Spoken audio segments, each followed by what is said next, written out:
سرفي مجاري من رابوستين من ميفانك يا الاستوديو بريس خالد علي برپرس راگهاندنا پارتیا دموکراتا کردستان سوریا لحرم کردستانه درباره آلیکاریین وان شبو روشاوای کردستانه و عفرینه و رشان حال روشاوای کردستانه در باز بیتن بريس خالد تو بخيراتي شدي من جندرسي دست بيبكي تشديد براستي زمان دراوستي يعني تراجيدية كي يعني بلكي كرتايا كردستان وكو ميجو وكو استمكاري وكو نخوشي سوريش ده 2011 وحتى جبري ويجي بحمي نخوشي خبا تحميت نافشة كي ده وقت كي كرده ثانية كي ده برشاوي مورا در باز بكن بحمي نخوشي خواه يعني امتكارن وي بيجن بس بيراجيتي جيان ناراوستي يراجيتي يعني ستيركن هنا خالني السبيتي ده هنا يروكاك رواج اول ور راسته تشتغلي هستري مو بفد هاتن خواري هناوي مو بيتشوطي بس اوجي دستكي عشتيه دستكي خيرخوازيه دستكي مروف دوستيه كو وقت ايروش كردستان چو عفرين الور خدمتاوي خلقه دكي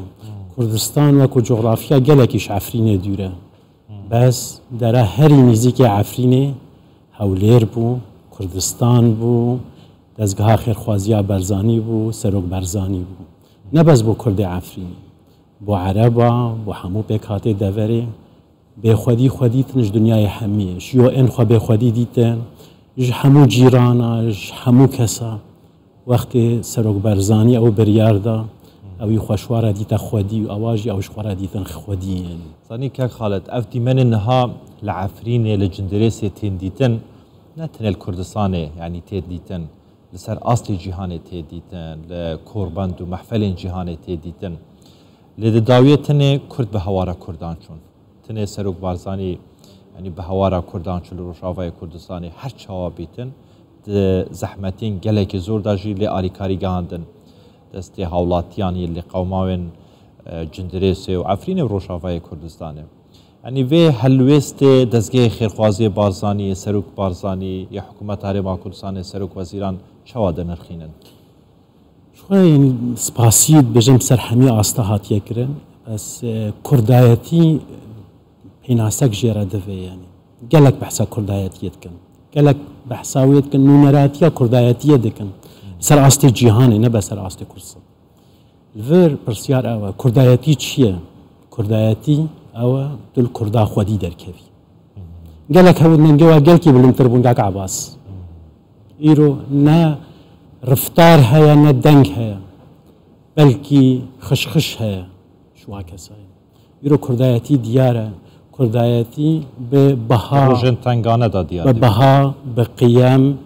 به کارین ها برچافته گوتن کو هسترد مینه خلقك یکی تنش خوره خودی دبینه نه بس کرد کاک عباس هر دمی کردا شخوره سروک برزانی خودی دیتیه و هر دمی الهواره وادیتیه لکوبانه به لعفرینه به لباکر به لروشلات به هر دری سروک برزانی رو خودی درکتیه ایرو سروک برزانی المروفاتی خودی درکتیه لعفرینه لسوری لترکیه نکردنه وزرار مندن بس کاری بیجی کرد بامبری وکو هیز وکو هجمون وکو دولمندی گلک خلقش ما دولمندره بس سروک برزانی و دزگاه خیرخوازیا برزانی همیا دولمندتر بون دمروف دوستیا خوده انسانیت خوده خیرخوازیا خوده او تیبتمندی کو کرد حتی ایروجی او کین او رشیا ولی بامبری یکتر او حقت کرد تیبت مندد ویدا ورده کو اوتنه تشتاب کرده هاتی کرن برادر کی مرا الزندانه بول عفرینه ایرو ازیب هفرا پرس حالی وی کرن کو عرب تيد قالك عرب هنا هاورده هنا العفرینه کو ایرو يعني قوتنا جوات العفرینه الجندريسي کو ما تشدقو وكين ما خودي دركت ما تشدقو كين ما خودي دركت كرد ما خودي كابوس كرد يعني آجال دجمني كردا كرد وكو هوفكي نشان ده وكو وحشكي نشان ده بس وقتی تيت فين خوشيه ده كرد في مهربانيه في جامريه في مروف دوستي نزيك دبن هنگي هل خلق زانه انه چقاس تشتكي جران بو هال ابدنا جماعه في تركانا جبالا وقالك فيديو هبون السوشيال بله ميديا بله. يعني هندك يوتيوبرين ترك اما جويكي كربو كو چندين سال سر ويكي راهن اينك كرد حسانه كرد وهانه كرد وكبجن يعني ديمنك وحشي گرانه يه هوانه نشان دابو ل گوتي وسادر نچو يكم ولات يكم هر كو بهانا تركان وچو هم كرد بون هر ما كردستان بو كاك خالد ام بين سر مجارا كمكنا علي كاريان وك پدكسه پیواژوا كمكنا انا كسه انجمن انشمانيا كل سوريا مجار چاوا بره بچتن پیواژ چاوا بره بچيت وچن علي كاري كمكرينا پروسيا گهاندني و چاوا بيتن باوريا مده يعني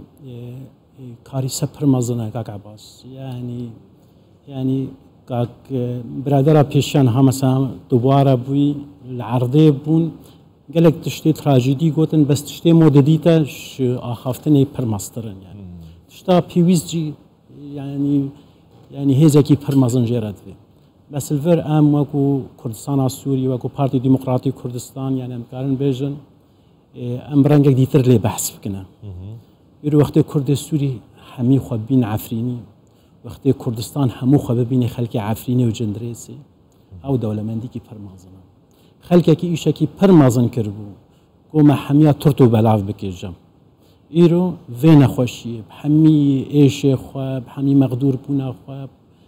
كاري رحكيش ما فاتشيكي كاري قريدانكي ما فاتشيكي أو قريدان يعني خلقك تي يعني حرمت بوا تشت بلكي تشقاص مو بكاري بديك باشا بس خلقك تشتك تنا وتي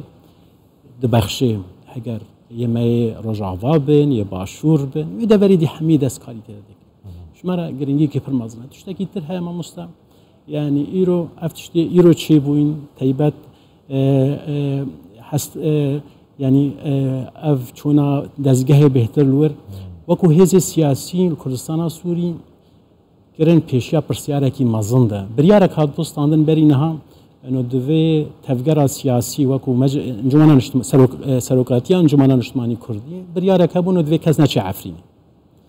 اذا پرسیاره کی امنها بر پرسیاره کینه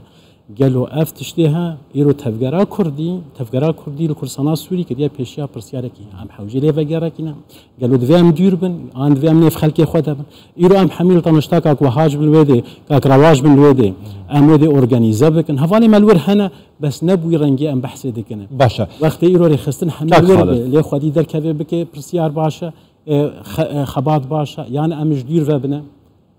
تمام اف مروف دوستیا کردان وکه تبحث کلی کل سر آستی هرما کردستان و روشاوای کردستان باکور و روشاوا و باندوریا خود درست بکتن لسروان هزن چکدار اول روشاوای کردستان اول لعفرین اول لجندریس و باندوریا که درست بکتن دیتناوان نریناوان ذهناوان لهمبر کردان و بره گوهرتن باوریا مده نها هاتیا گوهرت بس گوهرتناوی دمین سر هذا العرضي هجرت الملات خو خدي دركبي يرو هذا ما سياسي بارغا بارتي ديمقراطي كردستان يرو العفريني به يرو الجندريس به بارغا انجمن اجتماعي كردي يرو الجندريس به العفريني به يبكار الوكسا خدي دركبي ي